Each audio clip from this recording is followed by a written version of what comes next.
works. Totally. So it says that we are on, that we are live, and I'm expecting it to hit YouTube in 10 seconds. So here we go. So people will be getting this 10 seconds after us because we are using StreamYard.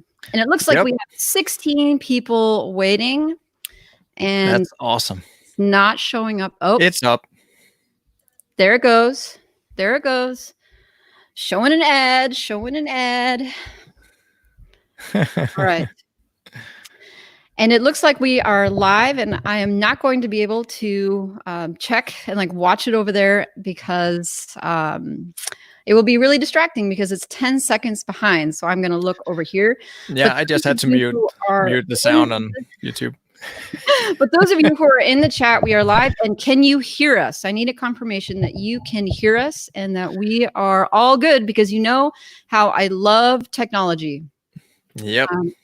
Let's hear it. So before I go anywhere, I need somebody in the chat to tell me that they can hear. And so we are testing this out. Yeah, let us know if you can hear both of us loud and clear. Thank you, Tim.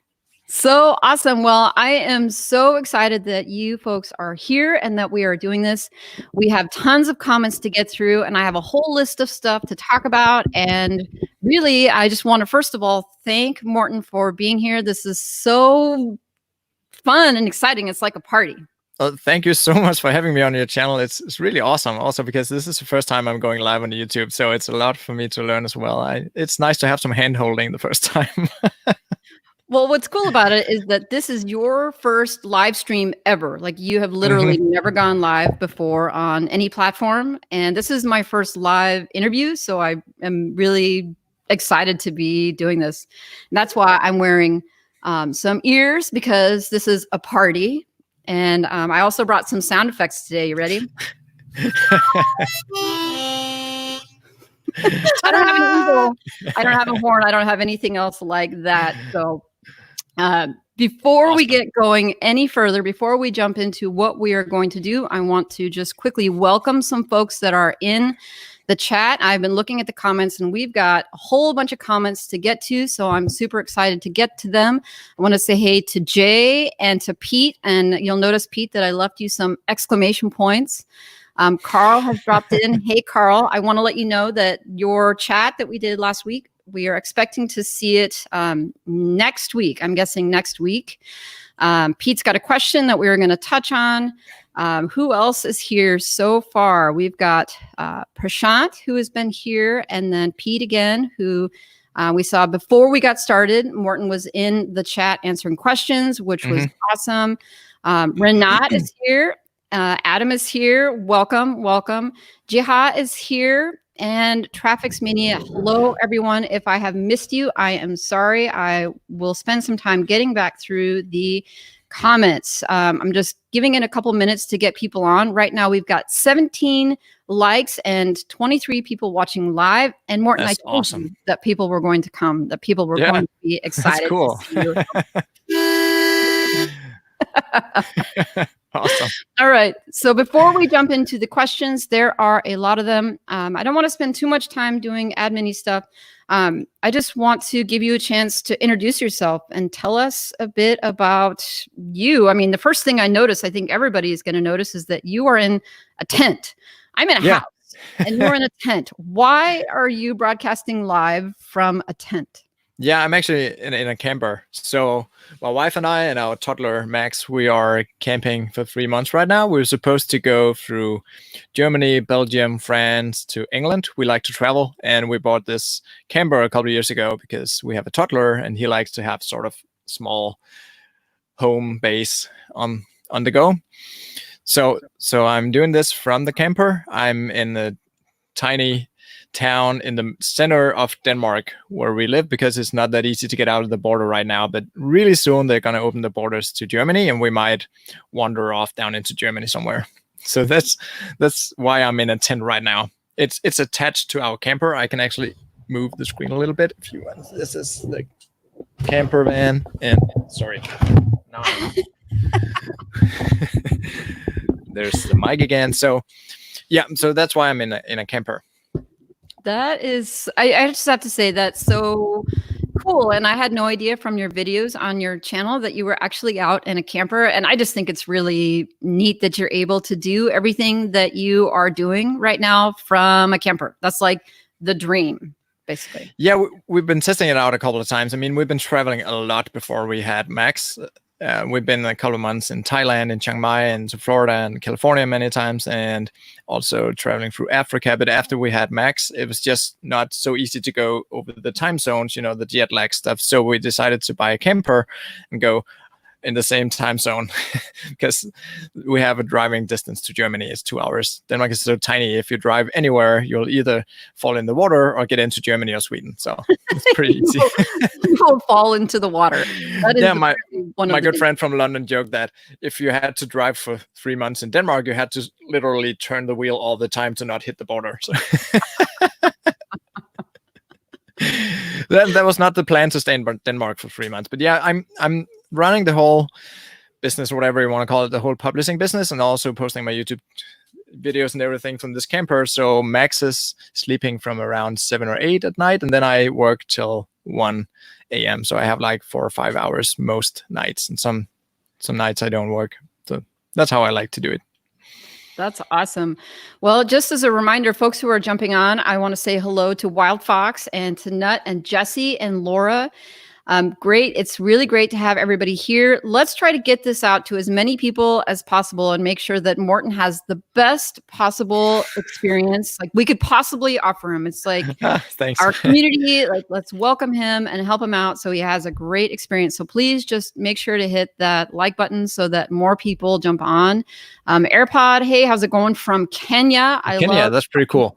Jason is here. I just love seeing people from across the water, from around the world. And it's like a party. Literally, it's just there are people here from all around the world. They wanted to have a chance to experience your first live stream. So that's really great. Yeah. I love that. All right. Well, I want to jump into the questions. I have a whole bunch of questions that I would ask you about, but people have been leaving questions in the community tab, and I wanted to just jump in there.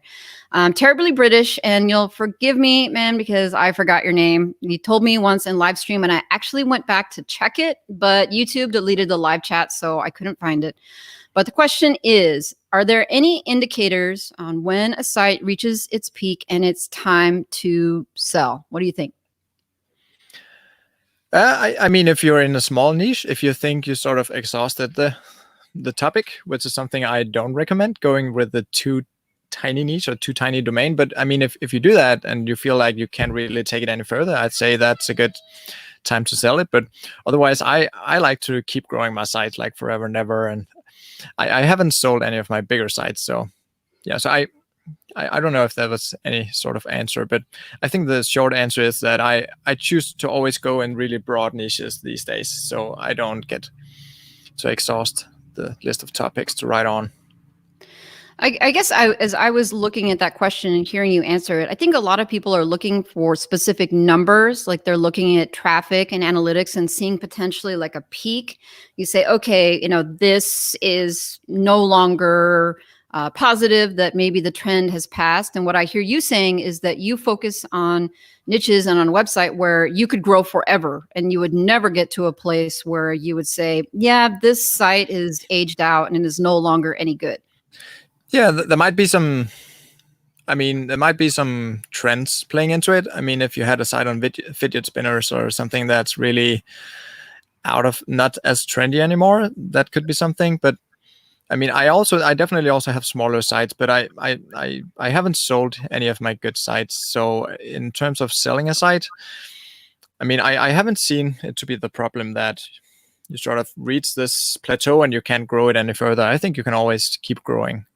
Of course, unless you're limited by the domain name. I mean, if the website is called sneaker running shoes or whatever, and you think you covered everything there's to write, that might be a limiting factor. Yeah.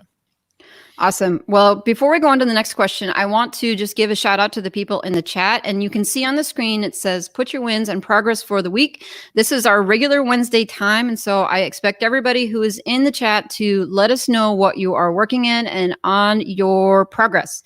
That is not going to change. We are still here, and I still want to hear what you are doing and what you are working on, so I can give you the pat on the back for myself and also play you my sound effect. Ready? All right. So the next question I have is from Pete. My exclamation points for Pete, and he asks, how are newer long tail articles for PIG, I assume that's Passive Income Geek's more recent niche sites ranking since the last Google update? Yeah, so I believe there's been a couple of updates recently. So what almost always happens with my sites is that it's sort of, instead of keep growing, I don't know if I can do this the right way. Instead of keep growing, they will sort of plateau for a while whenever there's an update. And then they'll continue growing from there. Sometimes I see a little bump down, but I mean, 9 out of 10 times, and that's also what happened this time around with the recent Google updates. My growth is just sort of plateauing for a month or two, and then it just continues to grow. So I never had like a real Google penalty or something like that. So I wouldn't say I'm affected by it. And just a quick side note, what I'm suspecting is happening with many of these updates is that Google is just sending less traffic, because I have a lot of friends with a ton of traffic, like millions of page views per month. They all say the same thing, that traffic plateaued for a while instead of keep growing, and then it continued from there. So I think it's just Google sending less traffic in general, sort of like putting more snippets up there, testing more double snippets that will push the other content down, and just doing whatever they can to keep people in Google land. That's, of course, that's their game, to keep us inside Google and not clicking off to all our awesome content. So I think that's what's happening. But to be frank, I don't really care, because it's just a bump on the road, and it's never anything significant. Have you heard that there are some folks that are pretty darn upset with Google and are actually suing Google for stealing their content and putting it in the snippets? Basically, well, it's about time. Yeah, Google is taking our content and showing it on their pages. Yeah, they're doing duplicate content, right? Which we're not allowed to. So that's double standards right there. Well, we're not allowed to take other people's content and then just put it on our site because it's helpful, word for word. Yeah. I didn't agree to that when I submitted my my sitemap to Google. Yeah. Yes, you may take my content and put it wherever you like. I don't remember that. Yeah, so Google also put out this new tag that might be due to that, where you can tell Google not to grab your content. So you can tell Google, from this article, you cannot show any snippets. So I can't see any reason why you would do that, because if you want to get traffic, it's neat to be at the top of Google. I go hard for these snippets. So yeah, that's just how it is when we are playing the Google thing. That's the thing, though, is if Google wasn't doing the snippet thing, if they weren't basically taking the content and putting it on their sites, people would be clicking through, and then they would actually have to go to the website to get that information. Yeah. Yeah. The next question is from Barry5. And Barry, I don't know if you are here, but if you are, please let us know in the comments. It says, I have a question. I have a tech site. It's how-tos, tech tips, etc., and the traffic has been reduced a lot due to the updates. How would you tackle getting the traffic back to the site again?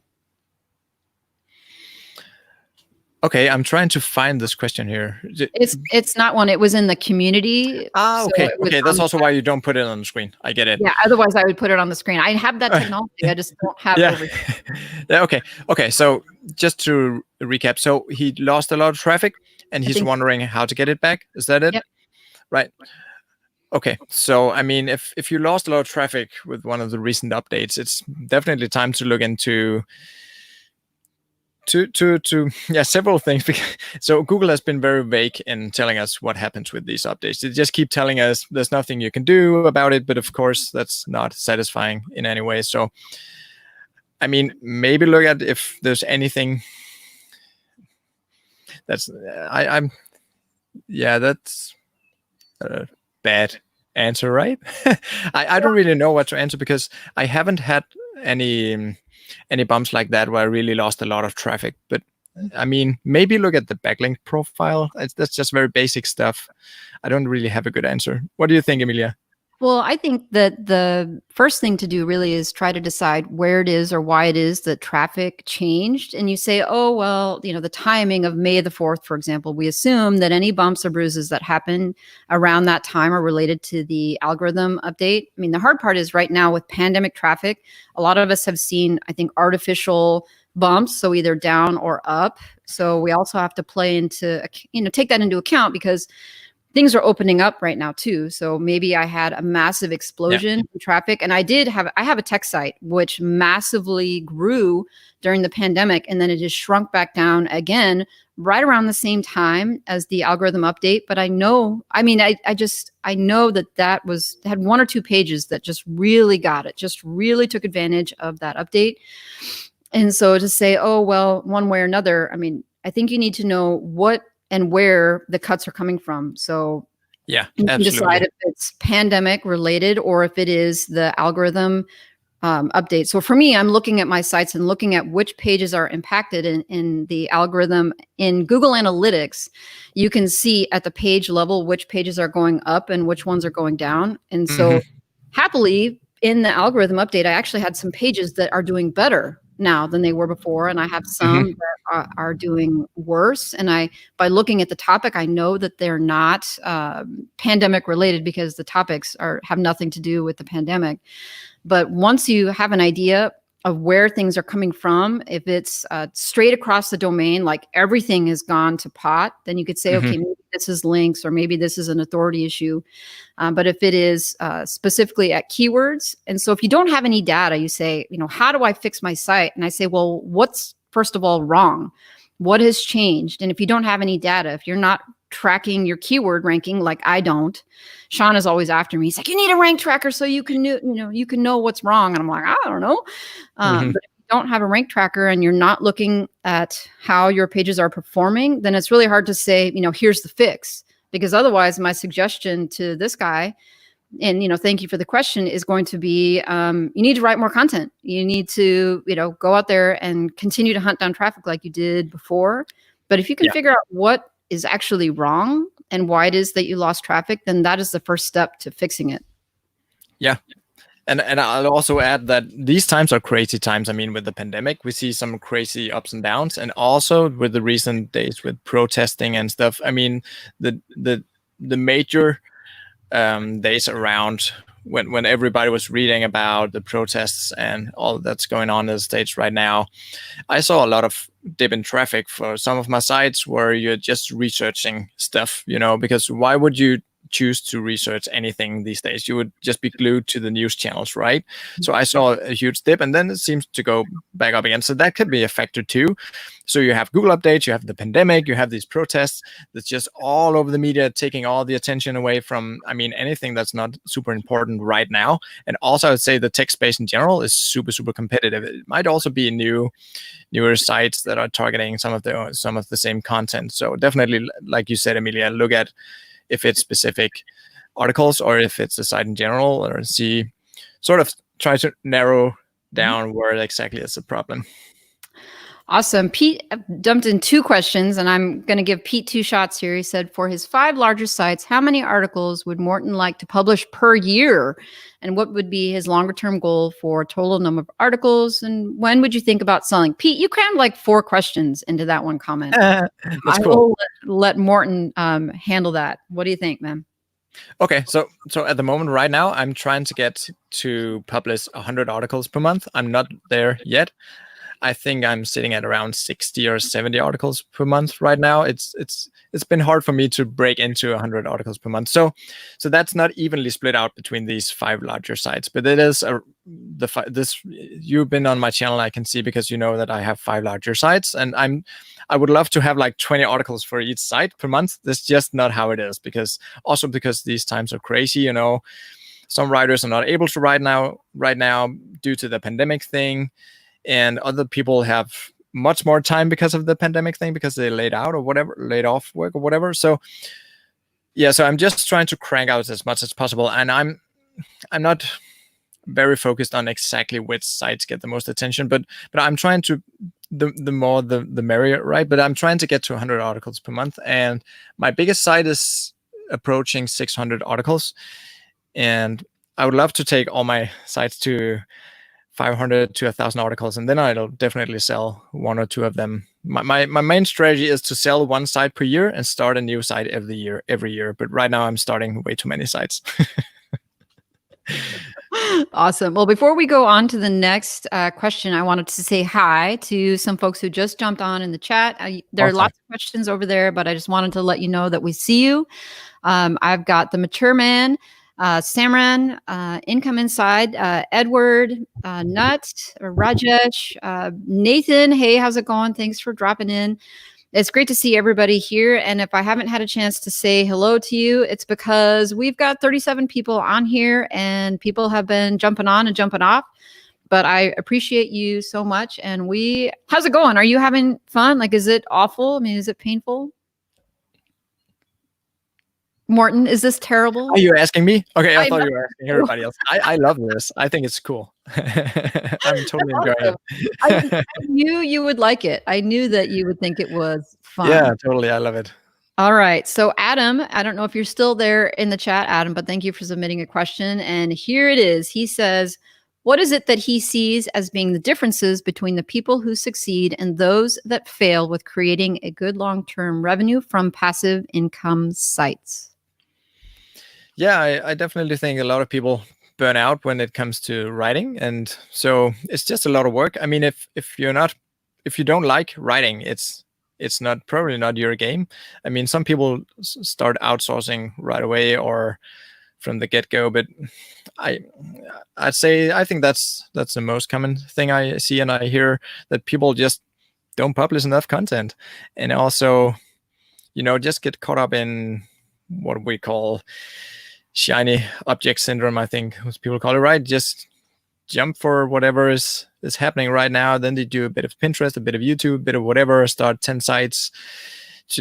I mean, if you can just focus on one site, maybe a couple of sites, and then as soon as you see something start growing, just keep digging into that hole until there's nothing left to dig out of that, and continue digging sideways into sub niches. I think that's a pretty neat analogy, right? I mean, I totally agree. I absolutely think that is one of the reasons why people don't get to that place where they have the good long-term revenue that Adam is asking about. In my experience, I feel like people get impatient. And I don't know if it's because of the culture that is cultivated on YouTube and by people who are out there selling courses, but it's supposed to be easy and it's supposed to be fast. And people who are able to set that aside and think of it like a real business instead of a side hustle that's easy, those folks are going to have a really hard time succeeding. And the folks that look at it like a business, I think that they're in a better place to be able to reach that goal of long-term revenue. And it's definitely down to how much you want it. I mean, if you keep at it, of course, you'll succeed eventually. I mean, I started out with 2 or 3 pretty failed e-commerce projects before I went on to a horrible website that earned me nothing. And then eventually, after a couple of years, I started getting my first $5 from Amazon. And that's just how it is. I mean, it's so much easier today because there's so many good courses and good channels to follow and good people to learn from. I mean, 10 years, I think I started like 10 or 13 years ago, starting to get serious about this. There was no good course and everything was just black hat, crazy ninja stuff. Super, super, super technical stuff. You need to build links and backlinks and in many crazy ways, automated stuff. So I would say if you keep at it, I mean, totally everybody can get into this right now. It's a really good time to get started with this. Well, that kind of gives us a little segue away from the questions in the chat and for me to just ask you, I mean, how did you get into this? Can you give us the 2-minute sort of Morten history? Just compress it. I don't want to spend an hour storytelling, but how did you get into this? Yeah, I was studying information science on the university, and I just knew that I wanted to have my own company, and I didn't know anybody who did anything online or anything like that. So I got hooked up through a couple of friends with an investor who had an idea, and he wanted to do e-commerce with photo products. So I did that. I set up the company. We hired a bunch of people, and after 2 years, we just had way too many competitors, and there was many things wrong with that company. But the thing I learned was SEO, and we ranked at the top of Google for a lot of things, and I just found out that I really loved that. So I ended up with a lot of debt, and we needed to get out of debt in order to travel. My wife loves to travel, and I do too. So I started doing SEO consulting. Started doing SEO consulting for a long time, and I got bigger and bigger clients, and eventually I was working on sites with millions and millions of visitors per month, and that was really interesting, and I learned so much. And on this site, I mean, at the same time, and all the time that I didn't spend with the clients, I would start building out my own little portfolio of sites, just testing a lot of things with affiliate. I didn't know about ads back then. This is like 10 years ago. So eventually some of that started taking off, and our biggest site, Go Downsize, was born around that time. And after a couple of years, we saw some neat traffic on that one. We started making like real money. I also had a Danish tech blog. So eventually I shifted more and more from the consulting business into building my own sites. So that's sort of how I got into it. Yeah. Awesome. Well, I wanted to just give a quick shout out to people who are jumping on. I see Adrian from Hasta La Vista Boss. I love it when Adrian drops in. He knows so much and he's working so hard. And I just love to give him shout outs every chance I get because he is doing so much. So here's a sound effect for Adrian. Ready? Carl, yes, my sound effects, my high-tech sound effects. Turns out you don't need a Stream Deck for sound effects. Ready? So the next question comes from Prashant. He's asking about the SEMrush free extension. So when you type in any keyword in Google, it gives a number for that keyword difficulty. So I wanted to know, how accurate do you think those numbers are? Yeah, so it's been a long time since I've used SEMrush. When I do use an SEO tool, it's preferably Ahrefs. I've also been using Search Metrics and Moz many times, but it's Ahrefs these days. And I assume it's sort of the same sort of thing they're doing. So they will give you this number many times from 0 to 100. So I haven't used it too much, but I sometimes use it to find low competition keywords, like you say. And so I never trust these tools enough to not do my own research. I always type the search queries and the keywords into Google and see what's ranking there at number 1, 2, 3, and 4, and see if that's something I think I can beat. So to answer your question, I think they're pretty all right, but I wouldn't just go with that without checking. I always check manually in Google before I start or set a writer to write anything. Awesome. Let's see. What else do we have? The chat over there. Somebody's calling me out for my unicorn horns, and I say, come and get me. Am I starting a Shopify store for unicorn horns? I just might. I do love to jump into stuff. Let's see. The next question that we have over here, and by the way, you're doing an amazing job at fielding questions. I know it's kind of odd to be sort of doing this live, but I just want to tell you, Morten, I think you're doing great. Carl, who threw in a question a couple days ago, he says, how do you define passive income? Okay.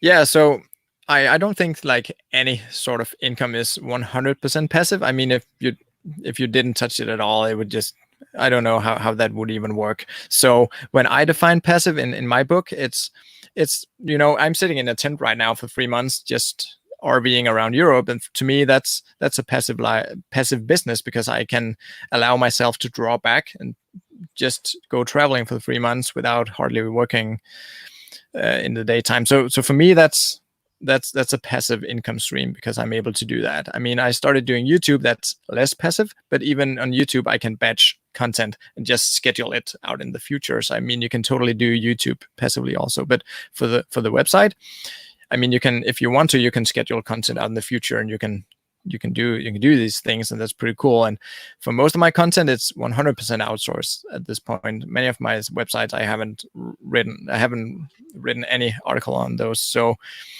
it's down to just chatting with my editor once per week. Sometimes we skip a week, maybe it's every other week for 10 or 15 minutes, and that's how much time I really need to work on my business. So that's pretty neat. And then of course I do all the topic research and so on. So I think to me that's very, very passive income stream when I can do it like with 5 or 10 hours work weeks. Another question. It says, how about a party at the Passive Income Geek house? Well, you are in luck because next Friday I'm inviting Emilia over on my channel. So I think it's the 19th, right? It's Friday. So it's in 9 days from today. Go and join our party on my channel. We do the same setup, or at least that's what we're thinking about right now, to do sort of something very similar to this. And I'll probably ask Emilia about a ton of stuff on my channel. So come hang out with us in 9 days on my channel. That's where the party is. Now I feel like I should go get a tent so that I can sit in it too. So then I'll bring a couple of sofas in my tent, right? I definitely want some music and some sound effects. So this is my kids. This is my kids. It's not an adult or one of these. It's like I literally got it out of the toy box for this. So. Awesome. Yeah, well, the reason that I think it's cool that you're going to do that is because you are about 600 hours of watch time away from being able to monetize your channel. And I think it would be super awesome for lots of us to get over there and to help you get there. I also would suggest that anybody who is watching this, when you get a chance, just go over to Morten's channel and turn on a playlist and watch lots of videos, because he is going Thanks. Basically, you're going to be to a point where a lot of us are really working hard to get. I got there in April because of the people who are here, and it would be great to get you there so we can all get there. We can all get to that step, everybody who wants to grow YouTube. So I just think it is awesome. Pete says, that'd be cool. I throw out lots of exclamation points. I say, come and get me, Pete. Like, come and get me. Let's see. He says, SpaceX streams are halfway through the night here. Yeah, that is true, because you don't have a lot of control when you're around the world of when you get to see a stream. Pete has been super active in the chat. Oh my goodness. And the reason I'm reading these, everybody, is because YouTube lately has been just taking off the live chat. So people who are watching this on the replay don't get any of the comments. And I just want to make sure that people who are watching it get the full experience. He says, good point. Apparently talking about going to Mars. Let's go to Mars and build a site there together. And the local traffic from Mars would be disappointing. Probably. Nobody's there. Only bad traffic. Back to real questions. Renat says, I'm with Ezoic, but thinking of going to AdThrive. Is that a good idea? Yes, I'm using AdThrive and Ezoic with a couple of sites. I have a couple of sites on both platforms. I like them, I think, equally. There's good things and bad things about both. And maybe not that many bad things. I have mostly good things to say about both Ezoic and AdThrive. I would say Ezoic is much stronger on the data analysis part of things. You can dig into all your articles. You can see per URL how much money you're making and what's the earnings per 1,000 page views and that stuff. They recently added that in AdThrive. I've been bugging them about that for a long time. So they got that report now in AdThrive as well. But you have way more data inside Ezoic. You can see earnings correlated with length of articles, and there's just so many things you can dive into. So if you're a data guy, if you like to dig into a tons of analytics, you should check out Ezoic. And AdThrive is also really, really good. I'm in the Facebook community with AdThrive. It's very active. There's a lot of mom bloggers and food bloggers. There's a lot of women in there. I'd say way more women than I see in many other blogger communities. So if you're into food blogging, or I'd say what other things are huge with, so AdThrive have a lot of mom bloggers, as I said, food bloggers, lifestyle in general, fashion, I think, just topics in general that interest a more female-oriented audience. So they might do better with ads there, since that's the main focus. But yeah, who knows? I think I've seen really good numbers with both ad networks. Well, I just wanted to give you the heads up that we got our first thumbs down, and I want to say on you. I don't know who jumps onto these things and then feels excited about putting a thumbs down. I mean, seriously. I mean, all engagement is good engagement. And I guess this is something you say, okay, this happens on live streams, and you're like, so somebody didn't like what we were doing, and yeah, fine. They don't have to like it. Just real quick, hey to Luke and Denise and to Pete and Emil. Great to see you. Emil says he has watched all your videos already at least once. Let's see. We've got a question. It says, let me know how long average session duration is good for the site and what's the minimum and maximum? I mean, what can you talk to us about the average session duration? What do you think?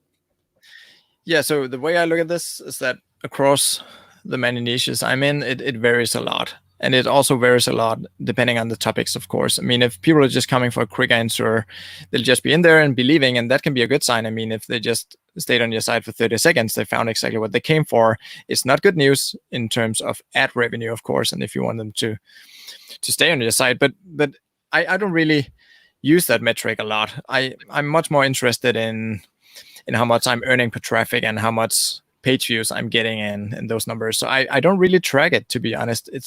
It's rare that I even check it, but I'd say I see numbers from a couple of minutes to 5-6 minutes. I've seen bigger sites with it's up to 8 minutes. So, but to me, it doesn't matter that much. I mean, it totally depends on the topics you're targeting. But if you're working with ads, as you maybe are, since you're following Emilia and myself, or so it's a good thing to figure out what type of articles on your site are creating along what's time, or not what's time. That's not what it's called. It's called session time. So dig into those topics and write more of that, because if you have people staying on your site for 5 or 6 minutes instead of a couple of minutes, you'll earn much more with the ads, because the ads will refresh. I think it's every 15 seconds, and you'll make much more money just by them staying there longer. So yeah. Awesome. I'm just going through and saying hi to folks. I'm literally 40 minutes behind on catching up with the chat because we're having so much fun. Like 40 minutes. I suppose that's a good thing. There's a lot of engagement here. I love it. It's been really fun so far. Yeah. Next question from Adam again. It says, what are Morten's observations and experiences about the differences between people who make 3 figures, 4 figures, and even 5 figures from their sites? Yeah, so I think in order to go to the next level, so to speak, you need to outsource. You need to have, you need to break out of thinking as not being like doing everything yourself type of guy. And that's hard for many of us, because we get into this because we like to do everything ourselves. It's something that we can do without a big investment, and you can just start from scratch, just writing a lot of articles. So that's something you need to get into to get to that next level. For me, the first step was to get the first writer on board, and then eventually I had 10 writers. Then I was the bottleneck myself because I needed to edit all that content. So I spent like 15 hours per week just editing. So maybe the next step for you is to get your first writer. So try and test that out. Maybe it's time for you to get an editor to free up some time so you can focus more on monetizing your content better, and maybe look more into affiliate or other ways to monetize your site. But I think that's the main thing, is to start outsourcing more and get into that. So we have a comment about camping actually during the pandemic with countries closed. I mean, how is that impacting your experience? I mean, you're obviously out there in a tent, but what is the impact of the pandemic on your trip? Well, for starters, we were supposed to go through 4 or 5 countries. So far, we're only in Denmark, as I showed in the beginning. So that's the biggest impact.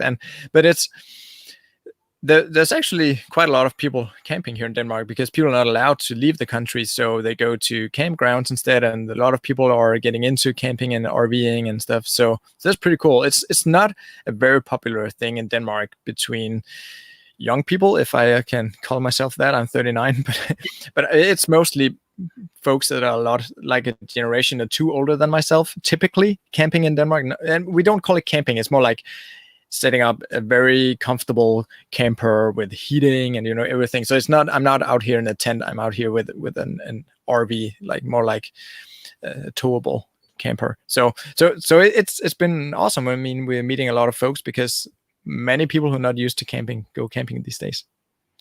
Awesome. Well, I was seeing there's folks that I didn't say hi to, and I just wanted to make sure that Rajesh, if he's still here, hey, KB loves karma. I'm not sure that I said hey, and if you're still here, I just want to acknowledge you and thank you for taking the time to jump on and chat with us. The next question is, do you think that every time you make SEO improvements in the content, you risk that it will impact the site in the SERP? What do you think? All right. So I've been doing that many times, going back to old content and writing it longer or changing the format in any way. So most of the times when I let's say I change it totally. So one example, I had an article that was getting around I think 5 or 10,000 page views per month. So it was doing really well. And it was a fairly short article in my book. It was around, I think, 1,400 words. And I could totally get this to like 5,000 words and make it much, much better. So I decided to do that.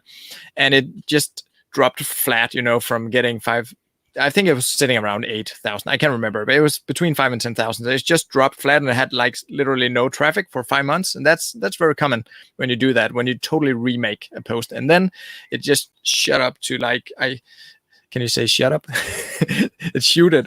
I'm not native English speaker, so correct me if I'm saying some funny stuff. But now it's I think it's at around 40 or 50,000 page views per month. No, sorry. 30,000 page views per month. So it's by far my biggest and heaviest article in terms of page views. Yeah, give me a cool sound effect.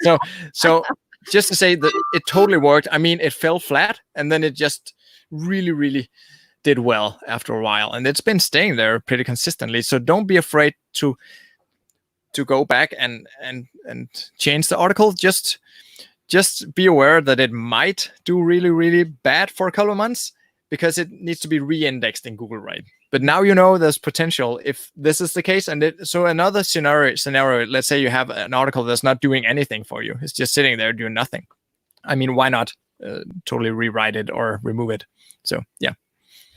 Just a quick follow-up question then. He asks, how much can you change without a drop then? Do you think that there is a certain amount? No, I don't really know. It's nothing that I've been testing myself, but I mean, I think this is the only time, though, that I've seen a massive drop like that, where it just fell flat. Mm-hmm. And many times I would say that I think I've been changing at least up to half of the article. I mean, my best guess would be around when you change maybe 40 or 50% of the article. If you double the word length, you will totally get it re-indexed. But I think if you wanted to be really careful and not lose like any rankings momentarily, maybe you should just keep adding 10% every month. Adrian is jumping off. He says, and that's why I was waving. I was waving to Adrian. I didn't want to. Okay, cool. I just said, hey, Adrian's got a live stream he's going on, and we're sort of going to overlap, and that's how it's going to be. I love that everybody is going live, and I think it's awesome. And so if you're here and you want to catch Adrian's interview, I think it's going to be a good one, and just catch it later. Just stay with us and then catch it. Yeah, totally. Just a couple of quick wins or just progress here in the chat. I'm noticing what these are. Income Inside said that he started his YouTube, which is awesome. I'm giving you a pat on the back, a high five, and Carl says he's improving the speed in all of his sites and making more YouTube content again. Awesome. And then Edward, another question. He says, do you think that Amazon may stop their affiliate program at some point in the future? And if so, what would you do to monetize your sites? Yeah, so actually, I've never been that big on Amazon myself. I'd always been going for other programs. So it wouldn't really impact myself all that much. And I totally think they could do that. I mean, they've been again and again just bumping down the commission. So that's definitely a scenario to prepare for. So diversify into definitely have ads on your site and just go for other affiliate programs. There's a lot of good affiliate programs out there.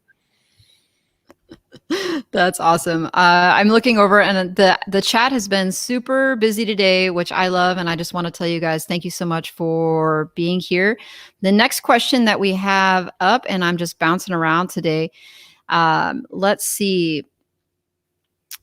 Oh, well, I've got a lot of them, and I'm trying to stay organized because I want to get everybody, I really want to get everybody because it's super fun. Let's see. We've got somebody who says that they live. Oh, Jay says he lives in the north of the Netherlands. And Jay, I honestly had no idea where in the world that you were. And so just so you know, Jay lives in the Netherlands. Yeah, I've been there many times. We've been shooting a lot of videos there from my wife's YouTube channel, Go Downsize, tiny houses and small apartments and stuff. I love the Netherlands.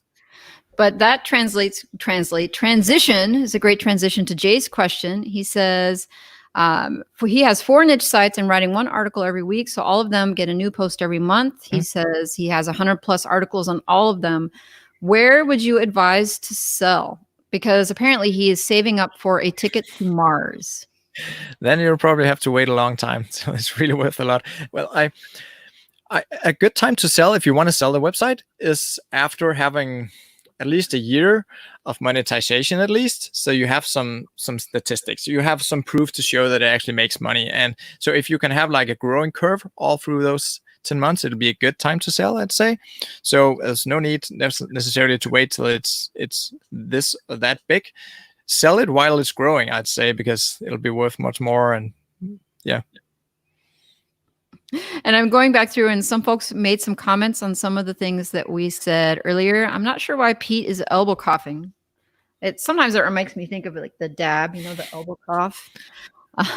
It's starting to get dark here. I think I'm going to take out my cap because it's putting shade on my face. Actually does lighten up you can see my nice new haircut here. Nut says that he has a Danish site about country codes, and he has been trying to improve all the things, but he got a message that says that they have detected some policy violations on your site, which means your site isn't ready to show ads yet. So this must be with AdSense. And how can I find out what the problem is, and how can I get the site approved? The thing about AdSense is that it sucks. There's people complain about the support from Ezoic and the support from other ad networks, and they forget how bad Google AdSense is, because they literally don't care at all about you. And in fact, they would be happier if you went away from them so they wouldn't have to deal with you. The hard part about that is that you have to literally dig through all the rules and then try to figure it out yourself. And in any case, a lot of times what you have to do is just resubmit it and then hope that you get a different reviewer who thinks something different. I mean, sometimes that is the solution. If you are 100% confident that you are compliant, sometimes it's just submit again. What do you think? What should this guy do? He's got problems and he doesn't know specifically what they are. And aside from hiring someone, I mean, what else could he do? Well, I don't really use AdSense. Maybe I do indirectly through Zoic or some of the other premium ad networks, but I never really, I did a long time ago, but that's so long time ago that I can't even remember. So I don't really know. I would say go for Zoic or another ad network, because they might fix all this for you, I think. Well, a lot of times, though, to make the best use of other ad networks is you have to get AdSense approval. And I think that's what he's thinking, he's got to go through AdSense, even if he wants a Zoic or something else. And if he can't get approved for AdSense, then a lot of times a Zoic is like, I don't know what to do for you, because we don't have a lot of ad inventory that we can run for you. And if your site violates the AdSense terms of service in any way, they're really hesitant to run stuff on your website because you have this violation over there. So getting AdSense approved is really important. But the question is, like, I don't know if Zoic would be able to help with that if you're sort of not getting through to AdSense. I haven't had the problem myself, so I couldn't tell. I guess the one thing they could do is maybe with their additional experience, they could help troubleshoot it. Like they could see it and be like, oh, it's this thing. I think so. Yeah. It's definitely this problem. But I do really think that what people are experiencing now with AdSense is that they just need to submit again, make some changes so you could legitimately say, oh, I fixed something, and then see if you can get a different reviewer.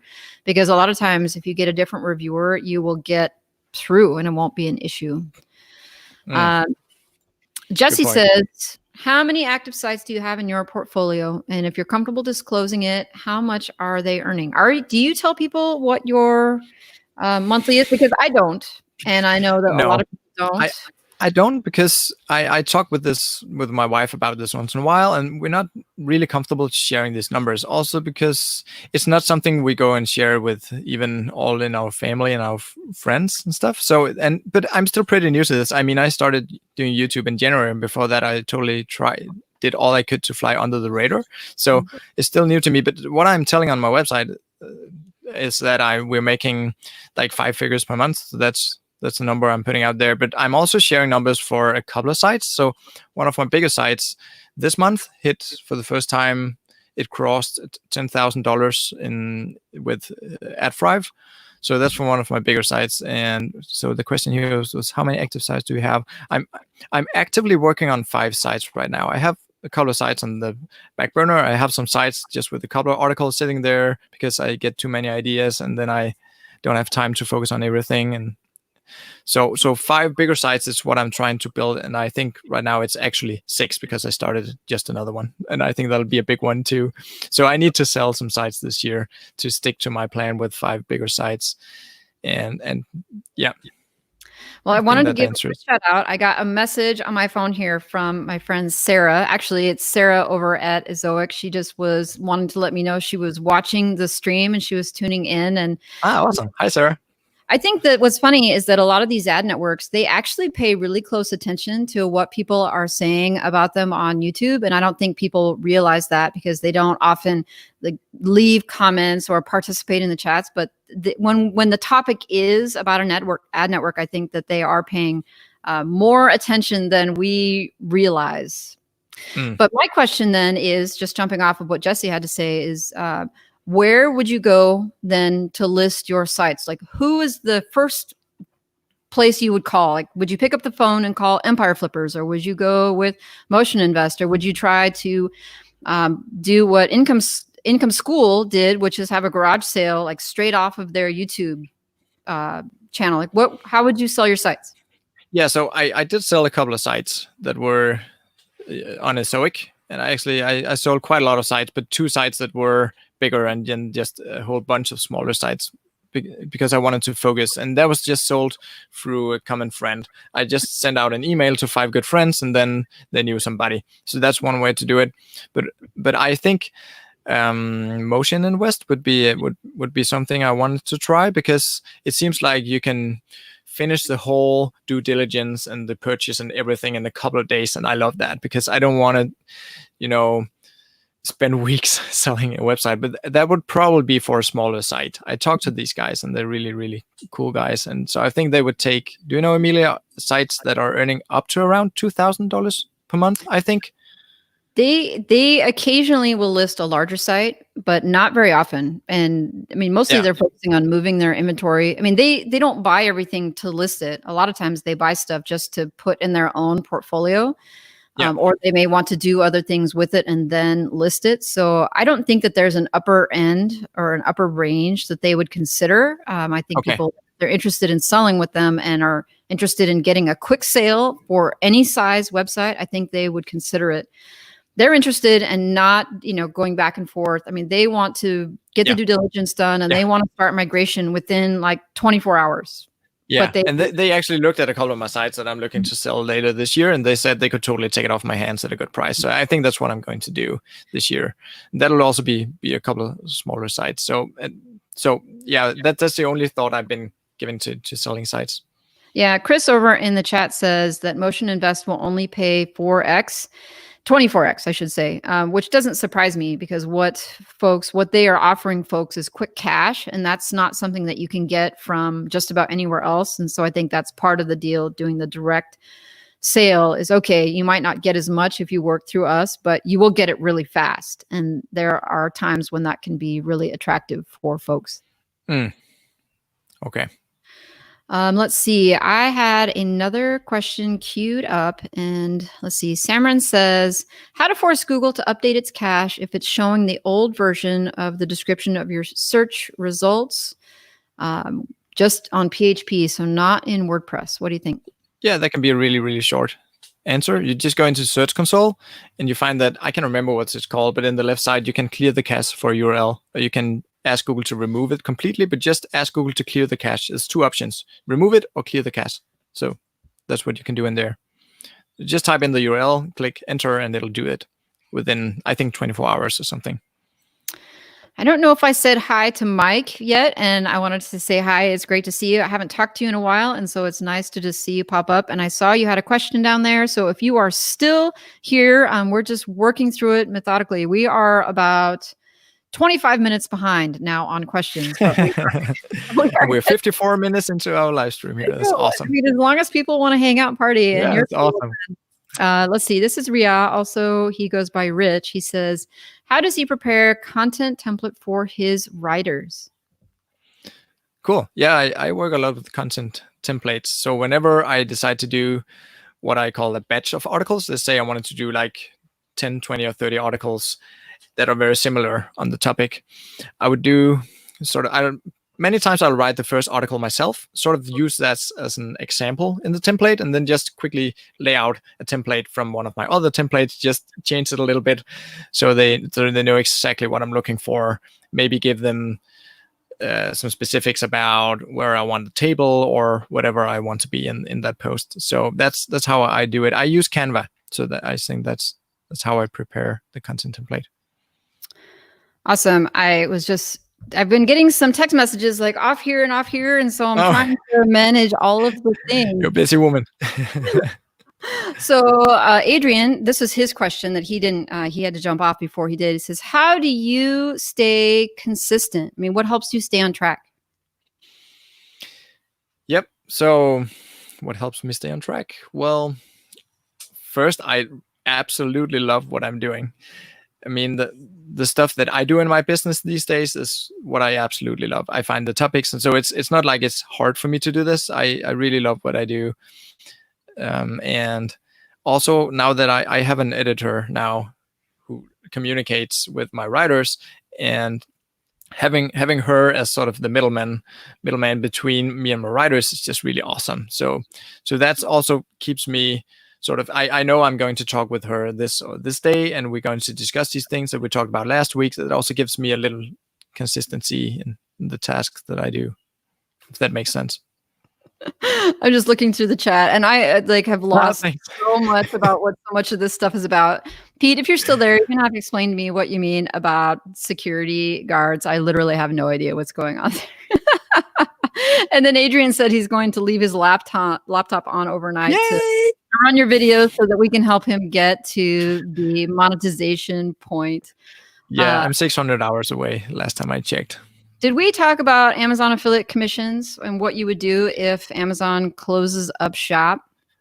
Yeah, a little bit. I just told that I wanted to go to the other good affiliate networks. I'm using Commission Junction and ShareSale much more than Amazon. So I'm having a lot of success with these ones. And I also have tutorials on my channel on how to get in and how to work with them. And they're fantastic networks. There are many others, other Avant Link and ClickBank and many other ones. So it's definitely a good time to diversify into other affiliate networks these days.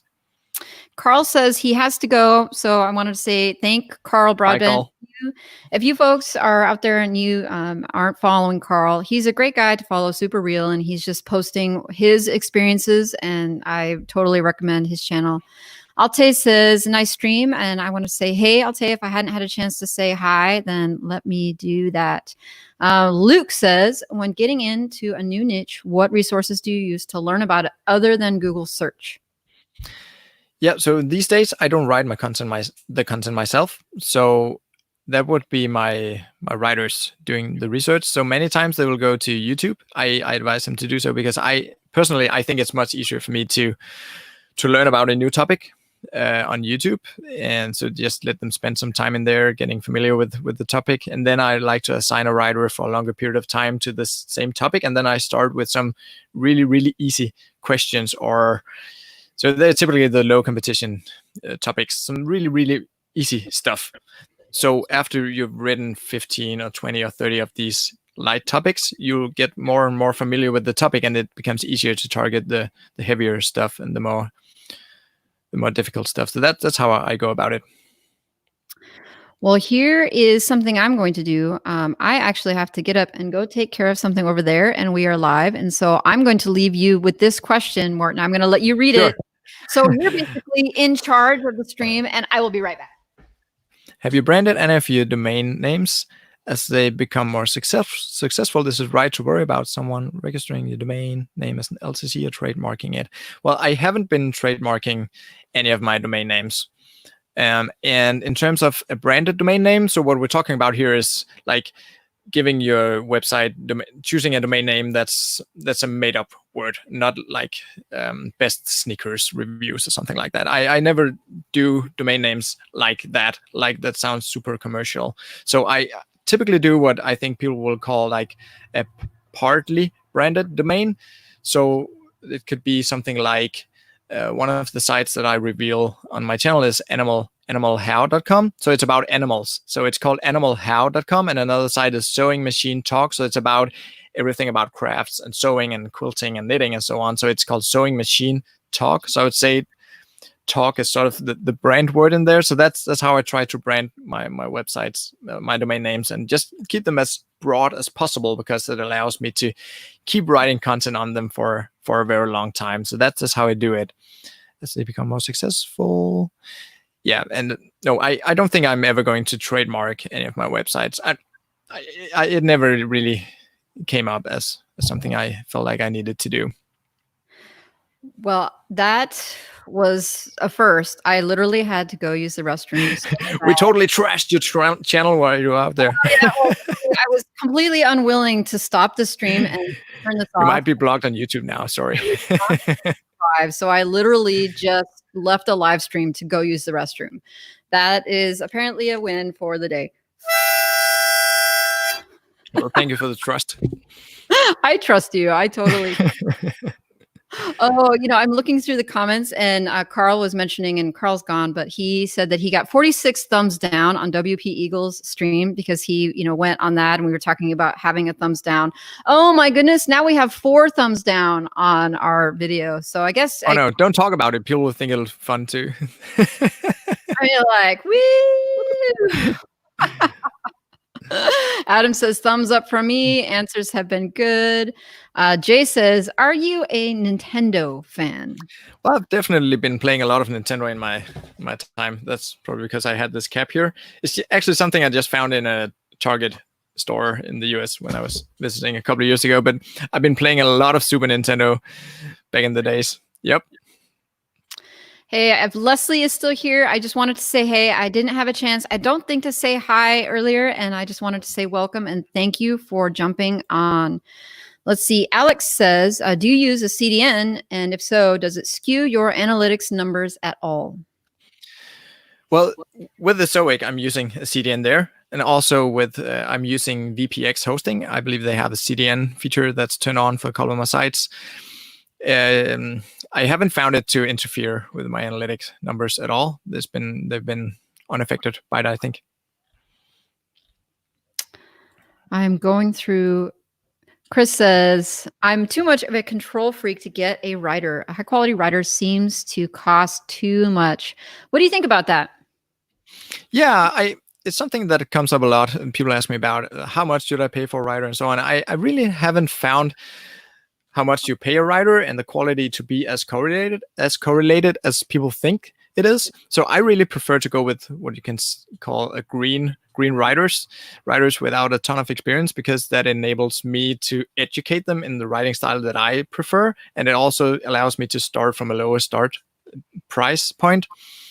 So I would say test out 5 or 10 writers, just give them each an article and see how they do. You might get surprised, because there's a lot of good writers out there just ready to write on your sites. I'm absolutely sure, because I don't find it really hard to find good writers these days. The thing that I found, though, about getting writers who are brand new and then paying them very affordably, meaning very little, is that when they get enough experience to actually go and get more money, they jump. So if you don't pay them more as their experience grows, if you continue to try to pay them a very little amount, then they will jump. That was my experience. They will, as soon as they can earn more, they will go. Then they will go to that place where they can earn more. So I was able to find green writers just because I'm looking at Leslie's question. It says, how do you find new writers? I was able to find them through the Pro Blogger job board. Yeah, I don't me too. particularly like that board for various reasons, but that is a there are a lot of green writers who hang out there. So that is a really good place to get people who have never done it before and are willing Mm-hmm. to accept like half a cent a word. I mean, they'll do anything to get that first initial experience, but it can be really hard to hang on to them because once they have experience, then they rightly so want to earn more for their. Yeah, I haven't tried to go that low. I'm typically starting at around 2 cents, and then if they're good, I might offer them like a more stable thing. And I try to do other things and not I try to do other things than just increasing the pay. Like, for example, I always pay my writers immediately when I see the invoice, so they don't have to spend time going back and checking on the invoice and asking me for the money and stuff like that. I just try to be the best employer or employer possible. And I've been doing a lot of freelancing work myself over the years, or working as a consultant. That's basically the same thing, right? Having clients and working with a lot of different companies. And so I just handle things the way that I wanted things to be handled on my end. And I found that people actually want to stay. I have very few people leaving me, and it's typically for legit reasons, not just because they want to write for somebody else. So basically what you're saying is you are a better manager than me. No, I never tried half a cent per word. So if I did so, I I'm never sure they would. I'm not sure Okay.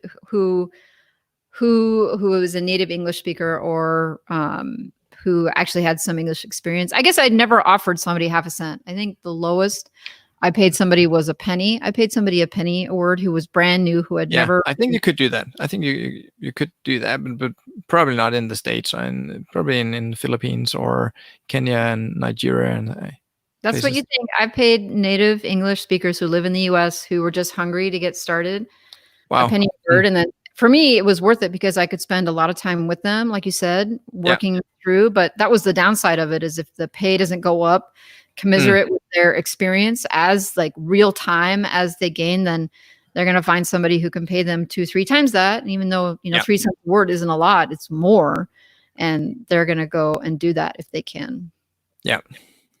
Mike says, I'm noticing that my sites with Google Ads are getting more revenue than my sites with the Zoic. So I think what he means is with AdSense alone, like straight AdSense is doing better than with Zoic. What do you think? Interesting. I'm wondering how much traffic he's getting on those sites, because what I normally hear with the Zoic is that that's the reason why you normally need like 10,000 page views per month in order to even get in. And you can sometimes get in before that. But so I'm thinking maybe you don't have enough traffic for the engine to do its magic and for the premium ad networks to really be worth it.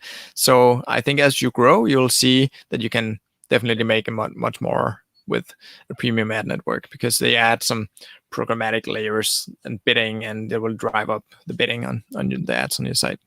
But let's make the assumption that he does have enough traffic. Let's just make the assumption then, hypothetically, that he does have enough traffic for the minimums to get into a Zoic, and he's not in the one of the other pilots, where they let people in with less traffic. What could potentially be the issue if a Zoic with enough traffic is making less than straight AdSense? Maybe it's not set up properly. I mean, with the Zoic specifically, you need a lot of placeholders all over the place. And so if you set it up yourself, it might look very spammy, because it looks like you're having like 100 ad slots in your site, but then the engine will eventually just turn on a few of those at the same time. So maybe you don't have enough placeholders. Maybe there's some other things going on. So I would definitely try to reach out to the support there. If it's I think it was Zoic specifically, right? For this question. Yeah, reach out to them and let them know about it, because I mean, AdSense is part of the inventory. So, and then they add some programmatic stuff and other ads on top of that. So it wouldn't really make sense if it's set up properly. The question then, we talked a little bit about pro blogger jobs, but where do you find your writers? Yeah, so most of my writers I found on Upwork back in the days until recently. And now I'm going to ProBlogger. So I've been using Upwork and ProBlogger. And the reason why I shifted from Upwork is because I don't really like the feedback system and all the milestones. And it's so much buttons you need to press in order to pay people and stuff like that. I like to work with people directly. So that would be the two platforms. Question says, a friend has a site and someone is copying all of his posts. So basically copyright infringement. I mean, what should he do?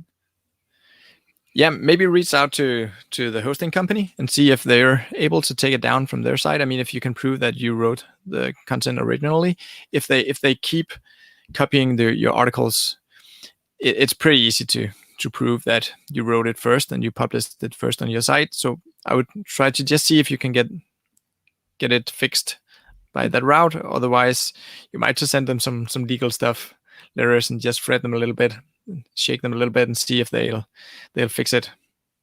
Have you done anything with the DMCA? There's this website. They say, oh, if you put this little icon on our page, then if you have copyright issues, we'll go to bat for you. Have you ever done a DMCA? No, I never had any problems with this, to be honest. Yeah, so I haven't looked too much into it. Ashwin asks, how did Morten bring US traffic to his blogs, even though English isn't his first language? I mean, how do folks that have English as a second language improve their US traffic? Yeah, so I've been writing a lot of my articles myself until a couple of years ago, and that ranked fantastically. And my English is not perfect, not in writing, and it definitely wasn't perfect back then. And I haven't really found that you need to do perfect with spelling and sentence structures and stuff. I mean, you can definitely write pretty bad English and rank it up there as long as people are getting value from the content. I mean, if people are showing a good behavior on your site, if they stay on your site, they read it, they stay till the end or whatever, you have like normal metrics on your site. If it's not impossible to get value from it, you can definitely do that. And then just keep writing because you'll get better at it. Next question comes from GoPro Lifestyle. He says, the best factors to increase your RPM. Yeah, that's a good one. So definitely, as we touched on before, look at the articles on your site that have a long session time and write more of that stuff, because the longer session time, the more ads can refresh on your site. And also look into topics where advertisers might want to advertise, of course, and that would typically be anything that's of commercial type content. Let's say questions about specific products, maybe expensive products.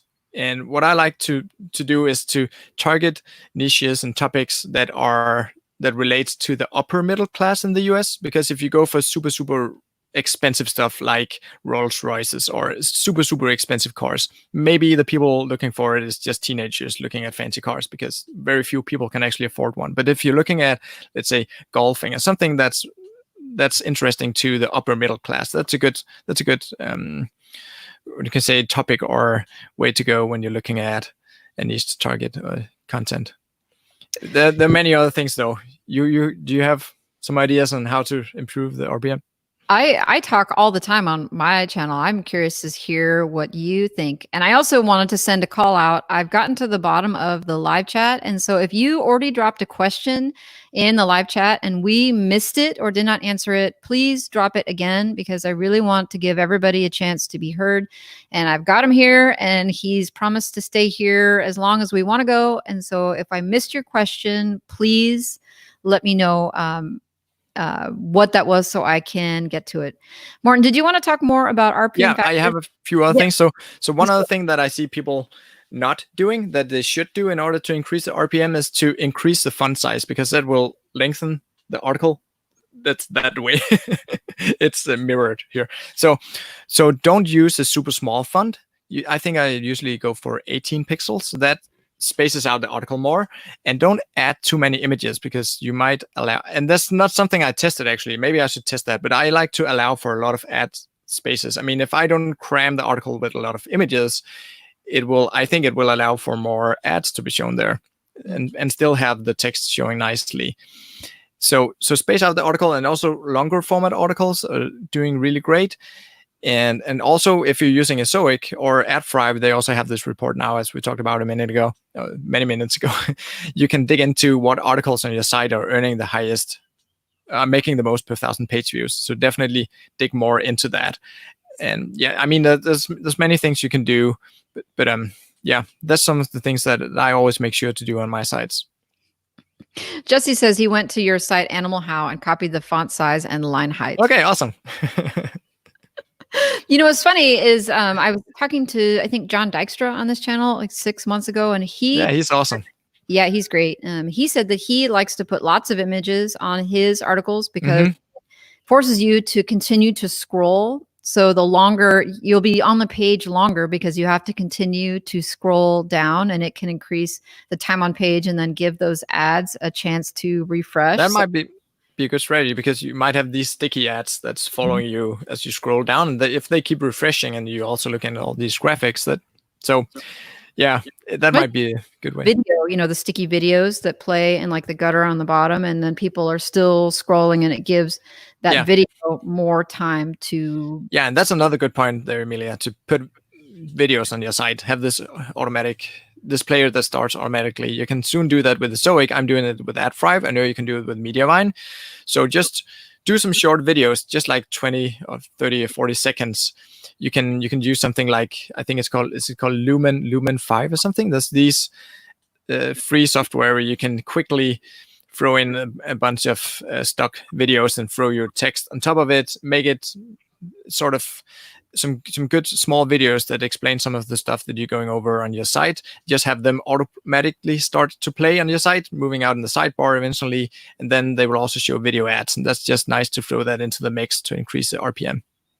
Do you think, though, looking ahead to, and I guess I'm getting away from people's questions, but there was some chatter from Google about in August how they are planning on throttling back or just sending less traffic to sites that have really intensive sort of elements on their pages that are sucking up a lot of bandwidth. So I see it looking like ad networks that they have a lot of videos or interstitials or overlays and things that they're going to use that as part of the traffic signals and indicators. And so you say, oh, you know, moving to video sounds awesome. But then we're looking at, they've been straight up and said the web core vitals are now a huge deal.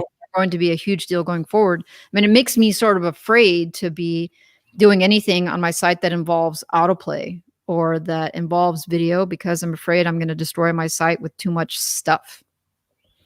Yeah, that makes sense. I mean, if your site is generally not that fast and you throw videos in there as well, that also takes up some bandwidth. That could be a valid concern. So I think the first thing you need to do is to make sure that the site really loads fast and you're using a light theme and all that good stuff. So as soon as you're taking care of that, I mean, if you have a load time at around a couple of seconds, adding this into the equation, I couldn't see Google penalizing your site for loading in 5 to 8 seconds. I think you'd have to go way higher before they would take any action, because I mean, many of the big sites and just sites in general are really, really still very slow, and they're getting some huge deal of traffic. So I mean, and also maybe just look at the competition. I mean, if you know who your biggest 4 or 5 competitors are, as long as you're in the top 20%, according to the speed metrics and the vital things, I think you'll be doing great.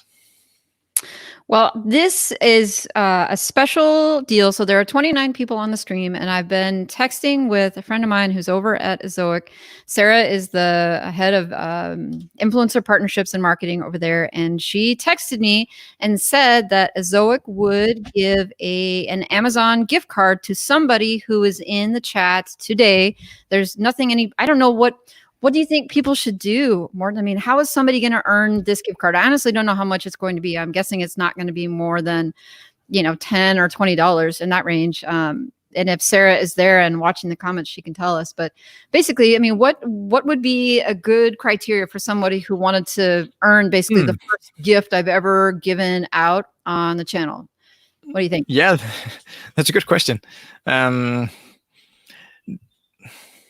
Definitely somebody who's been active in the chat at least, but that will be the only way to sort of find people, right? So should we ask them to put in something funny, or maybe suggest the next instrument you're going to play?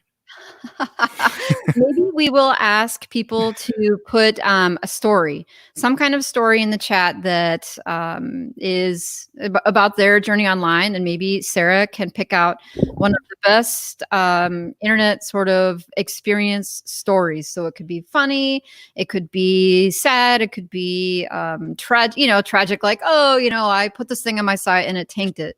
Like, okay, this is what we're going to do. And Sarah, if you are still there, here's what I'm going to say, and I'm going to let you pick. And Sarah has not chatted at all in the chat, but basically, for those of you who are still there and for folks who want to win this gift card, we're going to ask you to just put a couple of lines or even, a story in there in the chat of you doing something online that entertains us, that entertains her, and that we think is great. And we'll give you from now until the end of the stream. So folks who are coming in this afterward are not going to be eligible to win an Amazon gift card. But if you can come up with a good story over there, we will go through those stories, and then we will also continue to answer questions while people are working on those stories. And if people don't put a story over there and nobody wants to play, then I'll keep the gift card. It'll be awarded or to me. Save it for a good story another time.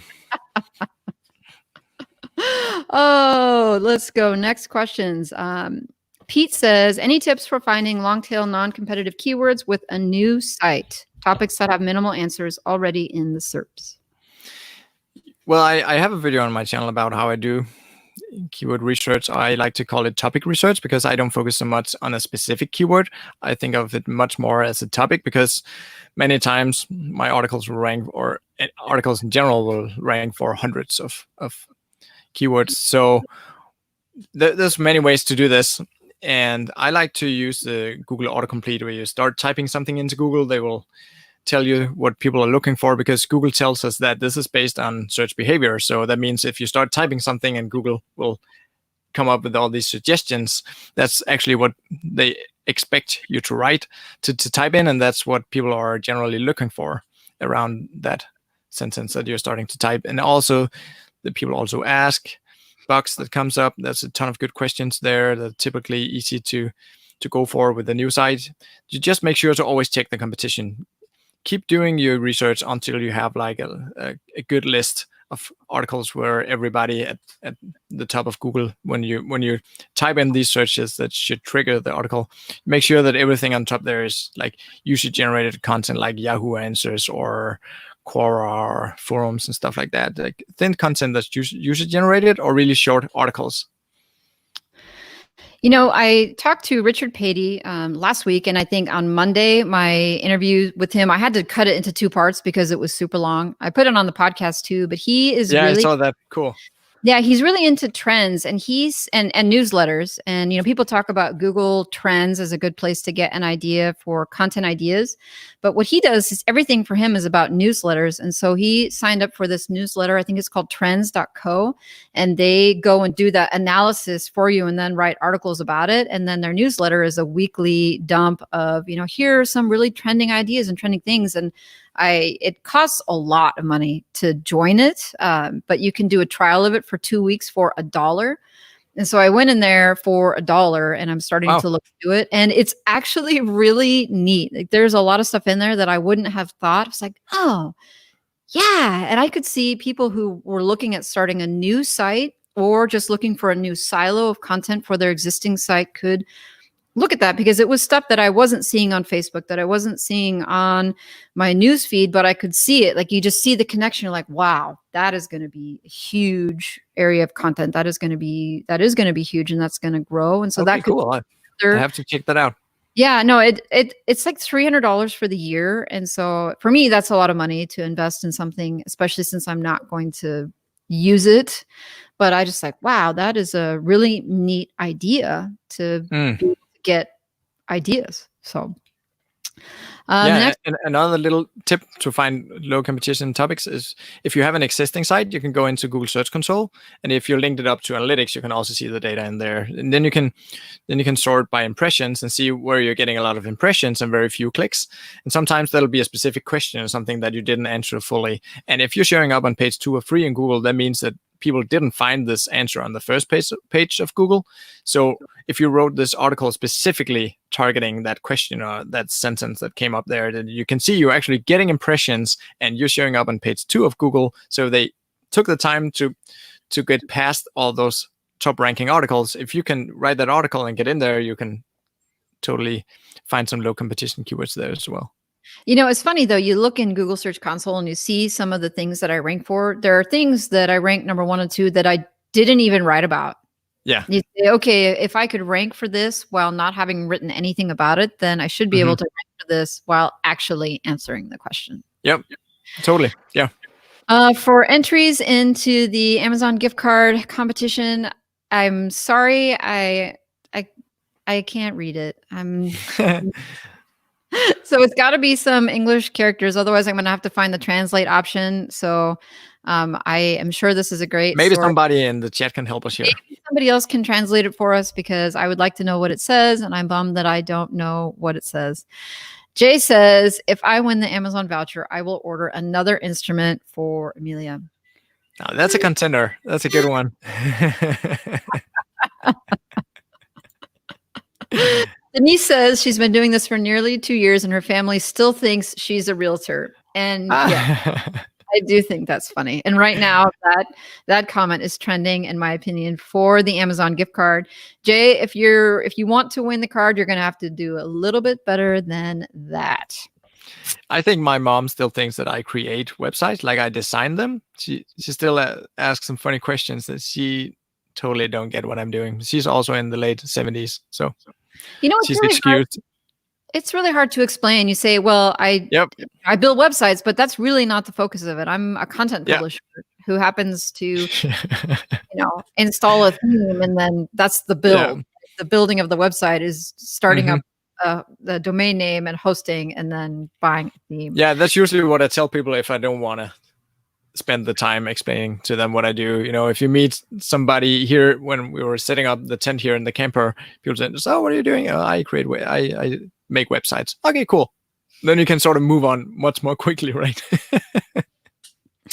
GoPro Lifestyle says, is there paid ways to increase targeted followers in Pinterest? Well, I'm using Pinterest, but not super actively. I haven't been using Pinterest for actually quite a while. I have some pretty big accounts for some of my sites that I set up a couple of years ago, so I'm not super updated on Pinterest. Sorry. Do you have an answer, Emilia? Mm-mm. I'm only very minimally using Pinterest, and it's one of those things that is on my list of stuff to do, but it's like one more thing, right? I'm focused on Google search traffic and then on YouTube. Yeah. Then you say, okay, then I need Pinterest on top of that, and then email list building on top of that, and then A, B, C, D, and all these things. And then you understand why people need to have a whole team. Yeah, I like to focus on just one thing. And my thing is organic Google traffic. And it's not because you can't do anything else on that. You totally can. You can do a lot of other things. But so I'm with you there. Choose one vertical or one thing and be really, really good at that. But I mean, there's some people really killing it with Pinterest, getting a ton of traffic, and you can rank quicker than you can in Google. So it's a good way to go. But I'm just afraid that it'll do the same thing as Facebook. They'll grow big, then it'll charge you to reach your audience, and you can see that starting to happen. Like gradually, you have to pay more and more to reach your audience, and the organic reach is shrinking. And yeah. GoPro says, "I'm sorry, and you don't have to apologize. It's not your fault that we can't read Arabic. So seriously, it's all right." Going back to Jay, his question is, what is your opinion about the Ezoic site speed options? Some of my sites got a little messed up after I activated this option. And my question before we go down there is, Jay, I want to know specifically when you say messed up, I mean, what does that mean? Because I don't know necessarily what it means and how to respond to it. So if you're still there, please explain. And then Morten can talk about the site speed accelerator if he has using it. Yeah, it's something we talked about before we went live here. I'm talking with Emilia about this because we have different experiences. So I've been switching it on for many of my sites. I'm also using it on my biggest site, Go Downsize. It's showing ad-free ads, but I'm using the Ezoic speed tool to get it up to make it fast, of course. So I haven't found it to mess up my site, but I can't actually remember right now, but I remember I had some bumps on the road when I set it up. And then I just reached out to Ezoic and said, "This is happening. Can you fix it?" And then they fixed it. So it's important to give them a chance to fix things when things go wrong and not just get angry with it and turn it off. So it can be different things. So also, my sites have very, very basic setups. It's just WordPress with a short list of plugins. So not too many things can go wrong on my sites, and that's how I like it. So maybe that's why if you have a ton of plugins, maybe show that list to Ezoic and ask them if there's any of these plugins that they know will interfere with it. So definitely don't use other caching plugins and other speed tools and short picks and all these things if you're using the speed tool with the Zoic, because that's the thing that they're doing. Then you're sort of messing things up on your side. I definitely found when getting a Zoic set up that the caching deal through my host was a big part of the problem of why technically it took me a little while to get everything live, because they were trying to do the same thing. And so it just wasn't delivering. The site just wasn't performing well because everything was trying to be like this. And so we had to just pick one sort of caching setup. And I've never figured out how to turn it. I'm with SiteGround. And so for that particular site, never figured out how to really turn it off to let a Zoic do it. And so seems like they can conflict sometimes. So just running only one, like not running a caching plugin plus a Zoic's caching and then a CDN on top of that. Yeah. Just really streamlining it. Yeah, because you might have a caching plugin like totally the W3 cache, and then you might have another one with the Zoic and a third one with your hosting company. So make sure to figure out what's going on there if it's messed up. Let's see. Pete says, what would you suggest for setting goals or targets for articles and income within 12 months?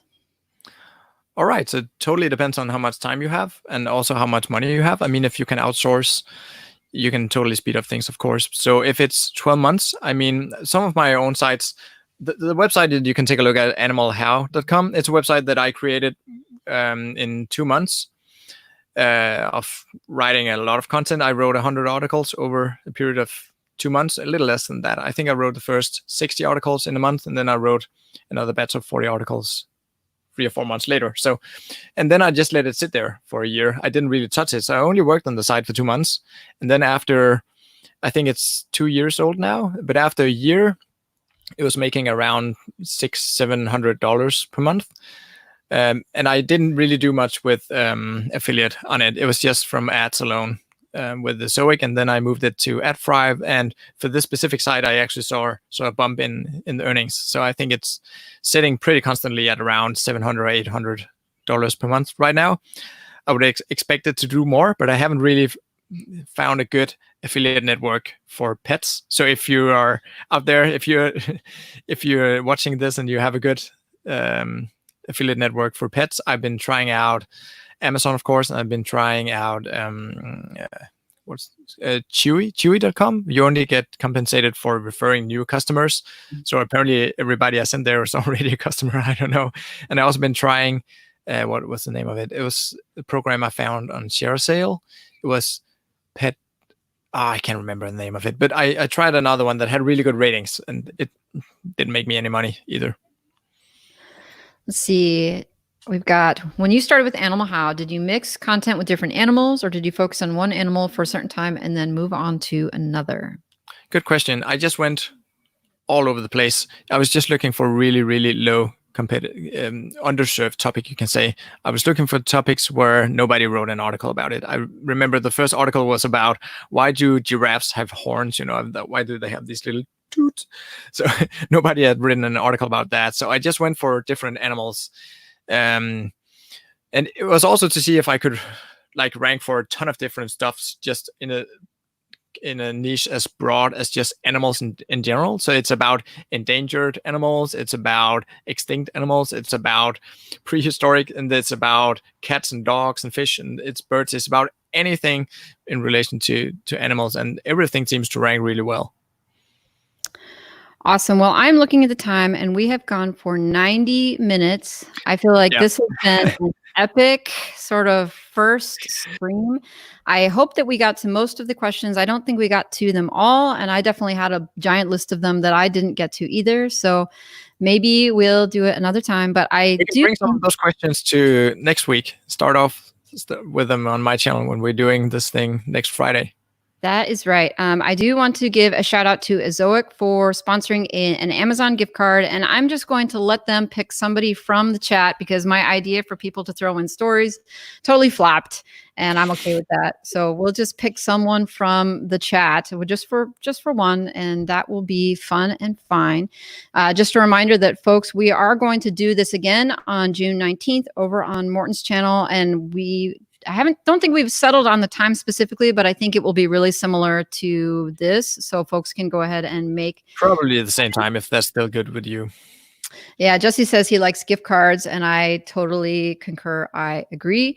But I do want to thank everybody for showing up. And there are so many people who came on and off. I think at the height of the number of people we had on here, it was in the mid 40s, which is That's really cool. That's really cool. That's the largest stream of folks that I've ever had on there. And I'm really curious to see what the watch time is after this is all over. But mostly, I just want to thank people for making it really fun. Ready? Here's.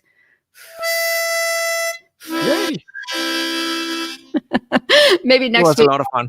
I'll bring the harmonica and we'll go all in next week with musical instruments. All right. Thank you so much, everyone. And we will talk to you soon. Bye.